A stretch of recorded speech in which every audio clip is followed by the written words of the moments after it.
We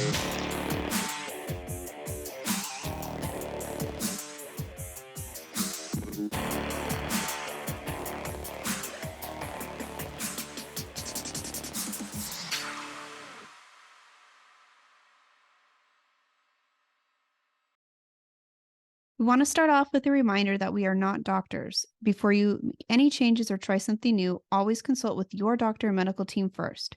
Chronic illness can vary from patient to patient, so it's always best to consult with your own doctor for what is best for you. Hello and welcome to I Be Determined. I'm your host, Mason Harvey. And I'm your host, Michelle Harvey. I am Mason's mom, and I am in the role of the caregiver. And I have Crohn's disease. So something today that we're going to discuss is going to be probably a little boring for Mason. So he may be a little more quiet on this one. Hopefully he'll kind of chime in where he can. But this is about insurance and fighting to get things authorized, approved, whether it's biologics, medications, stuff like that. So wonderful. Yeah. So this is actually a fight that a lot of us face multiple times a year. And unfortunately, it's more frequent than it should be. And this is because a doctor will say Mason needs Entyvio. And insurance will say, no, he doesn't. And someone from insurance who's not a doctor feels that they have the authority to make those changes. So there's a discrepancy there between what the doctors are saying is needed and what insurance wants to pay for what is needed. And to be fair, I mean, how much for a lot? How much do you know how much your Entyvio costs every 4 weeks? I kind of remember the number, but I kind of forgot. Yeah, so it's around $34,000. It's a big number. Yeah, and for your Stelara injection every 4 weeks, that is around $28,000. So that's a lot to pay for. It is. That's once a month, basically. So once a month, our insurance has to pay that much just for 2 biologics. So it is expensive. There's a lot to debate on this, but what we're going to stay focused on today is helping you get your biologics authorized. And so that's what we're here to do today, to help show you guys how you can fight and how you can win. That's the most important part. Yeah, it's the most important part. So you can help yourself or help your child if you're caregiving with them. So part of the issue here is that, like for someone Mason's age, is that the biologics he's on are not FDA approved for under 18.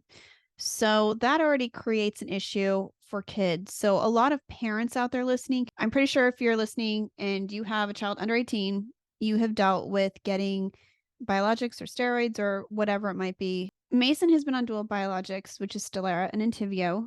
And last year, he was denied his Entyvio when the doctor went to basically renew it, to get it reauthorized, because it has to happen once a year. And so when they went to reauthorize it, the insurance company said, no, we're not going to do it. And Mason, we found out about this too. This is the horrible part. We found out the day before his infusion. So this wasn't like we had any time to prepare. We had no idea till the day before when the infusion center called us and said, Mason can't come in to get his infusion. He can't get his medication because insurance is not going to pay for it. And that was a complete surprise to us. So we immediately jumped on it and thought maybe we could somehow miraculously get it turned around to 24 hours. And we didn't. It ended up taking 3 weeks. And so Mason was overdue for his Entyvio by 3 weeks, which is bad. Which is bad. You could go into a flare because you don't, you're not getting what you need to keep your Crohn's down. Right. And that can lead to more issues. And it's difficult on Mason as well. And so it was just crazy to me that insurance could do this to a child or allow this to happen. And I don't understand, if something was working and things were going well, why they would suddenly say no. They suddenly realized, we just realized what their argument was. We just realized he's on dual biologics. That's not approved. There's not enough studies on that. You hear that and it's like, well, the reason there's not enough studies is because it isn't FDA approved and they don't do studies on these kids. So that's a huge reason, guys, why Crohn's and Colitis Foundation is so important, because the research they're doing, and I'm hoping they can champion for these kids to somehow get this research so that children don't face this issue. And I know adults is hard enough, but for a child, it's even more problematic, and it shouldn't be that way. So that's why research is very important and case studies so that you have that proof that something is working beyond just saying it's working for Mason, because they want to know it's working for more people than just Mason.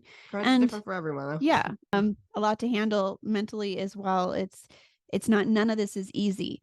And just keep in mind when you're listening to this, this is just one example we're going to share today. So the process we're going to take you through is something that can happen multiple times, and we've had to do several times. So this isn't like a one-time deal. This It's gonna happen Mhm. multiple times. We just got a bill like a week ago.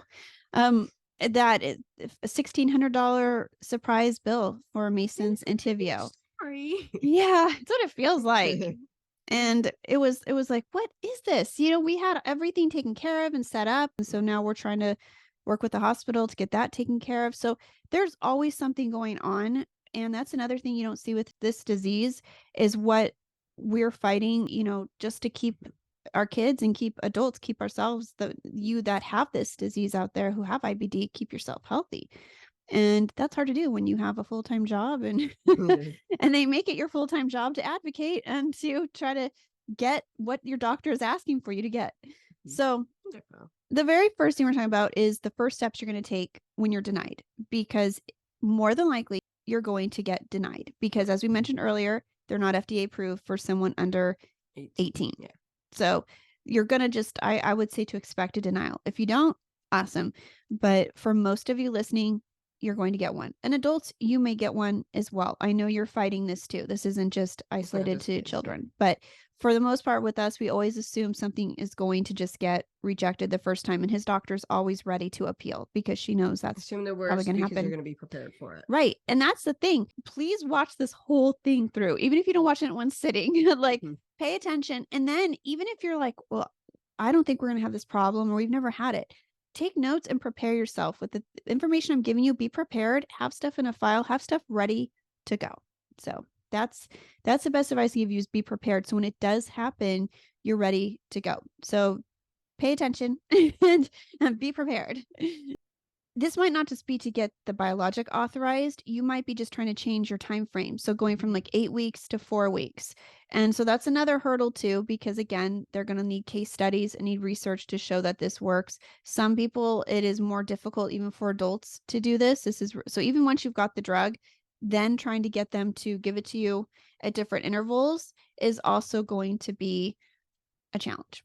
The very first thing that happens is your doctor's going to try to get a biologic authorized. Insurance is probably going to say no. And so the doctor's going to say yes, and this is why. And that's called the appeal.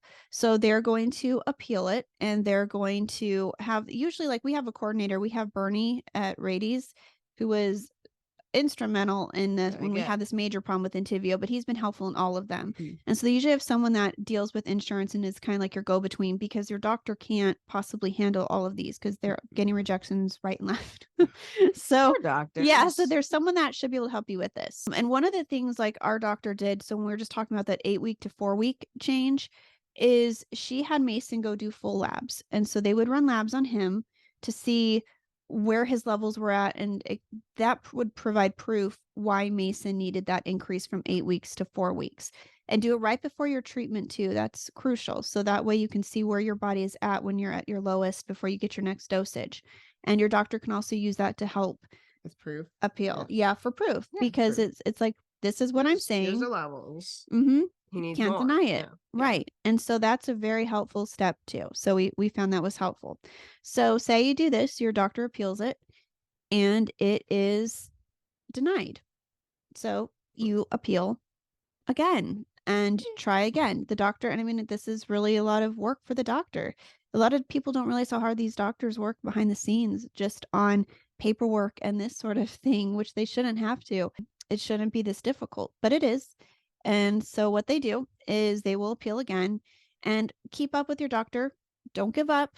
Don't give up yet, because it's not over yet. And so then that appeal may also get denied. And so then what you're going to do is you would ask for your doctor to set up a peer-to-peer with insurance.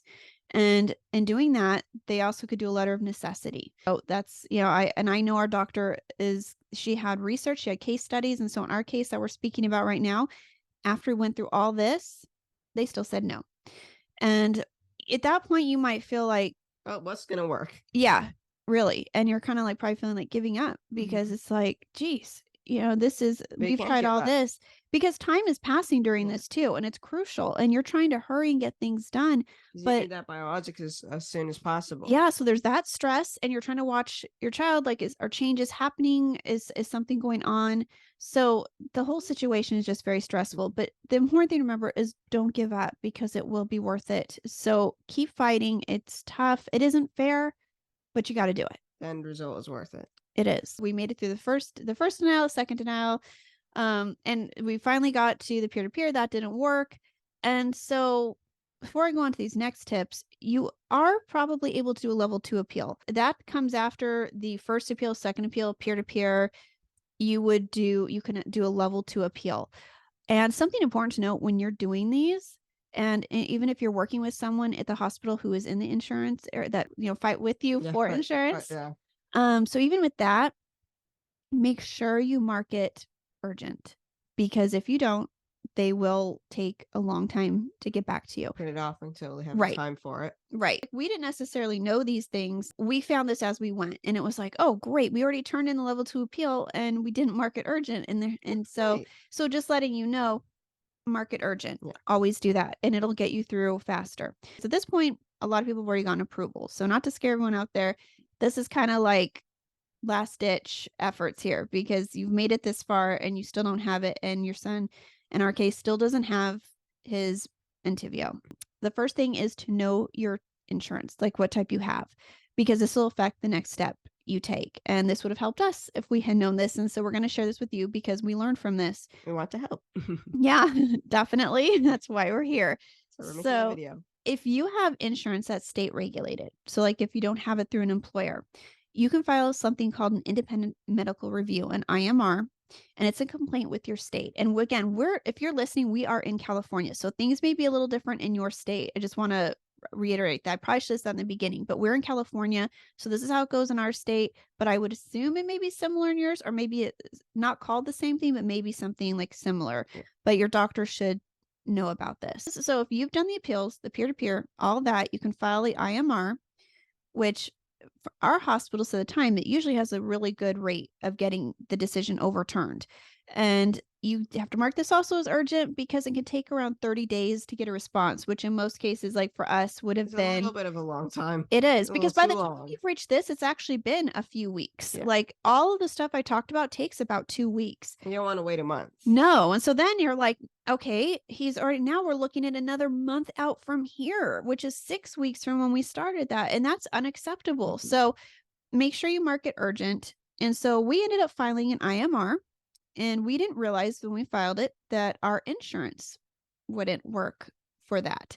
So when we found out, the US Department of Labor, the Employee Benefits Security Administration sent us a notice saying that they closed our IMR request. And Okay. yeah, which we had lost valuable time waiting on this because we were kind of counting on this. This was the ace in the hole. This was going to get us his Entivio. Last resort. Yeah. And so when we found out it was a waste of time, now we'd wasted more days doing this. We're like, okay, what the heck? Like, now what do we do? So we found out we're considered self-insured, even though we have Aetna. But because we have insurance through my husband's employer, which is Costco, it's considered self-insured. So we are not eligible to file an IMR in our state because of this. We could reach out to Costco's human resources department to help us out, see if they could point us out to someone who could coordinate efforts to help us with this, because they actually do have the power to talk to insurance and tell them to do it. This is really helpful and something I didn't know they had the power to do. So because it's self-insured, Costco can talk to Aetna directly and say, we want Mason to have this. And they will say, okay. And we didn't realize that was an option. Anyways, we were told, and I don't know if this is true because we didn't get to this step, that you can file an IMR with these companies instead of the state. So you would file with the company instead of state. It's another type of complaint. So you can do that through your company that you are insured through versus trying to do it through the state. So not sure if that works. We were told that. We reached out to Costco's human resources and within 48 hours we had approval and Mason was in the infusion center getting his infusion. So it was 3 weeks overdue, Yeah. but So I think quite a bit of a long time. it was very upsetting, but I do know it could have been longer if, this Just so we hadn't don't mark those messages urgent. right. Remembered that. So that's what ended up ultimately working for us. So it's important to know what kind of insurance you have. And at the same time, though, because we weren't sure this was going to work, I had all these things going. I had reached out to the Patient Advocate Foundation, and they were super helpful, super knowledgeable. And I encourage you guys to reach out to them because they are definitely able to tell you, like, okay, have you done this? This is what you need to do next. And they will give you the best options for the best outcomes for your situation. They're fantastic. So they are a nonprofit, but they will assist you in fighting. I found them to be very organized, very helpful, and knowing all the loopholes that I would never have known. And they'll reach out to you. They'll call you back with things. You call them. It's the email. It's great. So I'm going to leave a link at the end of this in the description for you guys so you have that information. I encourage you to keep that on hand. They're helpful for anything, and also looking into solutions for paying for things too. They have that option as well. So I was using them at the same time. I also reached out to Takeda. Takeda, I don't know if I'm saying that right. Right, So I apologize. Sure. I know. I don't really know. But Takeda is the maker of Entyvio. So we reached out because they have a patient advocate association that will sometimes grant you the drug for free. And that was only part of our issue because once we got the drug, we also have to pay for the administration of it, which is the really expensive part at the hospital too. That's, probably 20 part thing. Yeah, it's probably, I don't know if it's like 20,000 or what it is. So we had a whole separate issue with that. So just to warn you guys, just getting the drug for free doesn't necessarily mean it's going to solve the infusion center. You still have to check with insurance to make sure the administration of it is covered, even if you get the drug for free. So just important to know. I don't think it's a bad thing to have in place because they'll sometimes grant these based on compassion. So even if you don't like fulfill monetarily the reasons why you need this drug, sometimes just out of compassion, they will do it. And so that's something else that we had done in the midst of all this is we had talked to them, we had filled out forms. So we were also doing that. At the same time, I was also reaching out to senators, assembly members, congressmen, all of them. And I was calling everybody. I spoke with several offices and I figured out eventually the best way to do this is to reach out to the representative in your district. And you can reach out to the Crohn's and Colitis Foundation for this kind of help because they can tell you who your representatives are in your area. That's another option. So I had called them because Crohn's and Colitis. Got it. Yeah. Got everything you need. They do have Yeah, they everything. actually do. They really are helpful. So they're part of this. I wasn't sarcastic. It was actually No, because I had called them and was like, I need help. I need help. What can you do? And so they were able to, they know who is in our districts and who to connect us to. And the other thing was if it's not your insurance isn't through the state, they can't do as much either. So I found that out because ours wasn't through the state that they would have a harder time fighting for us. So if yours is not like ours, if your insurance isn't like ours, you have a better shot with a senator or assembly member or a representative in that capacity. For us, didn't work, but I did actually find an assembly member who was going to still try to help us and ended up not needing to go that route. So I don't know how that would have turned out, but I did get through begging and pleading and, like telling Mason's story and just saying, I'm a mom that needs help and I want to get him what he needs. And so somebody did listen. So you may have to call around and you may have to be the squeaky wheel and get people to listen to you, but that's part of this. So that's also what I was doing. The other thing is social media. So this is important. And somebody brought this to my attention saying, you need to post about this and you need to tag insurance and whoever's involved, post, tag them. And also people can share. So somebody that's your friend on Facebook, they can share on their Facebook. Yeah. One of theirs can share it. Exactly. And so you maybe write up the story, what's going on, and ask people to help. And you never know who they're friends with that may be able to help you. So that's very important. That's a great tool to use that most of us can just do immediately. And share this so people know why it is important to donate and fund research, because things like this happen that shouldn't happen to kids, and it happens to adults. It happens way more often than anybody realizes. And with proper research and legislation that's out there to fight this kind of thing, this is important. It's something where we also look at step therapy, which is where insurance says they want you to fail something in order to let you have something. And this isn't great. No, like, how's that make you feel? Like, I could be getting worse while I'm trying to see if this one's failing. Mhm. So I'm just going to keep getting worse. So if there is one that doesn't work, we try it in a certain amount of time, I'm going to be so bad maybe that we won't even know if it works or not. Right. Because then it becomes even more difficult for it to work because biologics are like a maintenance drug. Yeah. And so when you are flaring, you need something else to kind of help to get you back to that remission level where it can maintain you. So, yeah. So, like with things like step therapy, with insurance asking you to fail something before they'll give you what the doctor says you need, that's unacceptable. I don't think any child, any adult should be asked to fail, and especially when it's your life. This is your health, and this happens. Your health isn't a joke. Not at all. And it happens though where insurance is able to say no. And if a doctor says that you need this, that should be end of story. And someone from insurance shouldn't be able to say, well, try something else. I mean, we've had that even with a particular steroid. There was a certain one requested for Mason and it got denied because they said, oh, no, this one is for ulcerative colitis. Mason has Crohn's. And why was it prescribed to you? Yeah, well, it was because the doctor knows, but the doctor knows. Insurance doesn't know. Yeah. And so trying to explain to them that Crohn's can also include colitis because ulcerative colitis will not include Crohn's, but Crohn's can include colitis because it's everywhere in the system.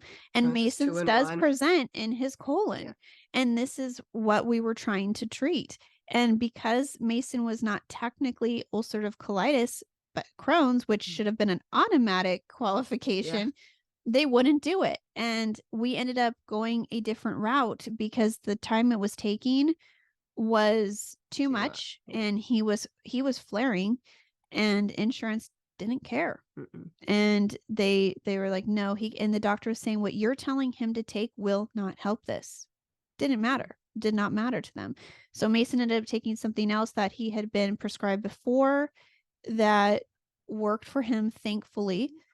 But how many people go through this and are very ill because they're not getting the care they need? Too much time.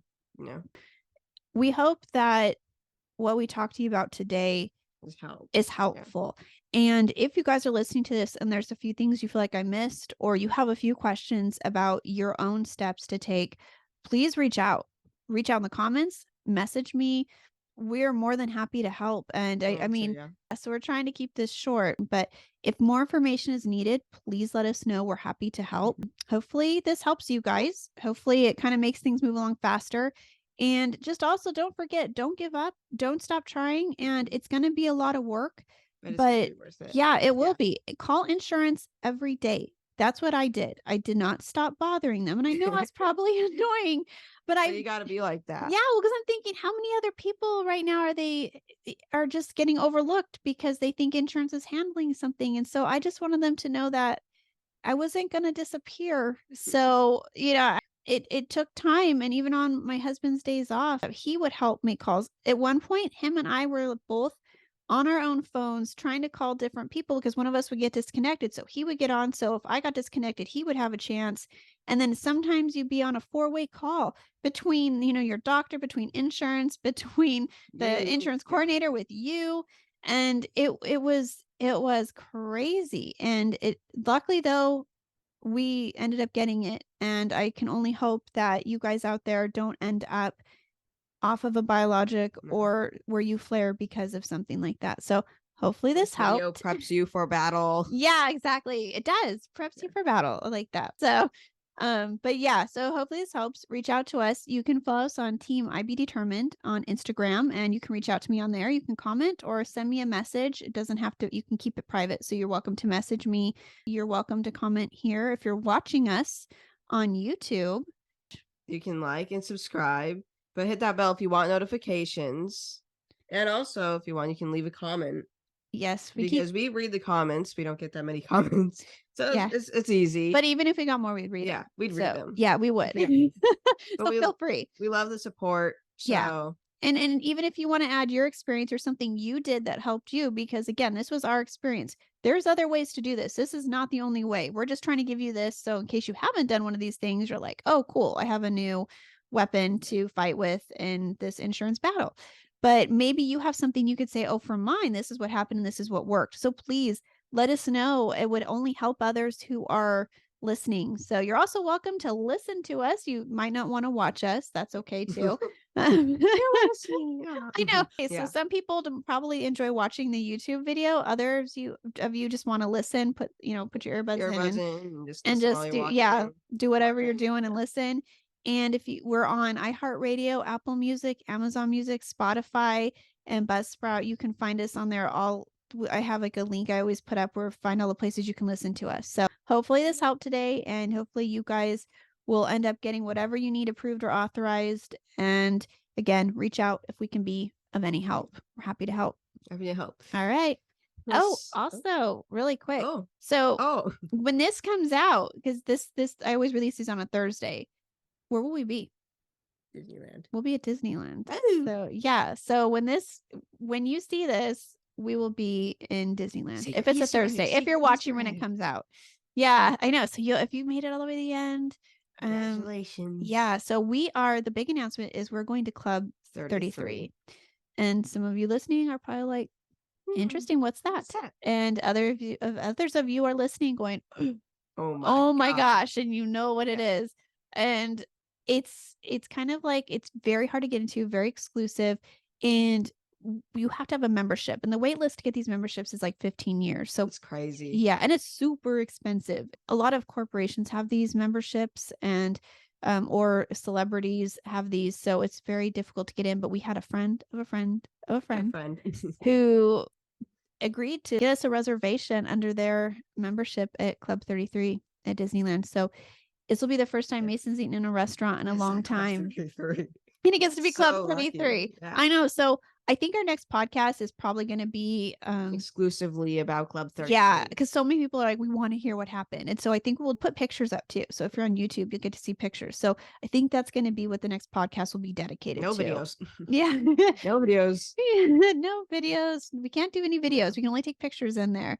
So we're going to share experience because this is a big deal, and also help you guys, because we can't just be selfish and talk about ourselves and all the fun we had. We have to also figure out, how do we give back? Yeah. And so I think one of the ways to do that is we'll tell you guys how, if you are on biologics and you have a suppressed immune system, ways that you can enjoy an amusement park like Disneyland and stay as safe as possible. Of course, there's risks. You talk to your doctor like we did. Our doctor's aware of it. They allow it. You're good. Yeah. And as long as you're being safe. Yes. And we'll tell you about that. So we are prepared. We are very careful at all times. We're always wary of this. So we will probably think that'd be a cool thing to talk about, what we did, and then talk about Club 33 and share some pictures with you guys. So we're excited. That's where we'll be. That's where we'll be. Yeah. And anyways, okay, we're going to end this now because it's going to keep going on and on. And on and on. Yeah, I apologize. You've stuck with us this long. We will let you go now. So have a great day, evening, weekend, work week, whatever it is, wherever you're listening to us. Yeah. And we will see you guys on the next special episode. Very next special episode. Special. Yeah, exactly. Several words that don't make sense. All right, guys. See you guys later. Bye. Bye. We hope you will stick around, tune in, and reach out to us with your own journeys. We are excited to give you an inside view of what it takes to be a caregiver and what it's like to be a patient. And most of all, we hope you'll maybe be able to play something you hear on here that might help you in your own life. Sometimes life changes, and it's all about how you handle the journey.